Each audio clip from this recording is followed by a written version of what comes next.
कर रही होती हूँ ना, तो पता नहीं क्यों मेरे दिमाग में कुछ ना कुछ आइडियाज़ आते रहते हैं और जो है ना मैं उसके वीडियोस बना लेती हूँ। तो अभी मैंने इस बारिश को देखकर ना एक बात सोची कि बारिश का तो गंदा पानी होता है वैसे। जहाँ कहीं भी साफ़ सुथरा पानी होता है ना, वहाँ पर आप देखिएगा मछलियाँ इतनी नहीं होती साफ़ पानी में। और जहाँ गंदा पानी बहुत सारा ज़्यादा जमा होता है ना, तो वहाँ पे बहुत मछलियाँ हो जाती हैं। यही हाल आजकल की रिलेशनशिप का भी है कि जहाँ झूठ, मक्कारी, धोखेबाजी अगर होगी ना, वहाँ पर दोस्त भी ज़्यादा होंगे, चापलूसी करने वाले भी बहुत होंगे।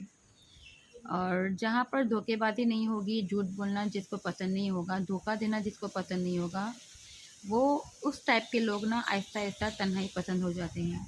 वहाँ पर आपको आस-पास में कोई दोस्त या जुमगठा नहीं मिलेगा। तो यही वजह है कि आजकल बहुत से लोग जो है ना वो तन्हाई पसंद होना शुरू हो गए हैं और उन लोगों में मैं भी शामिल हूँ।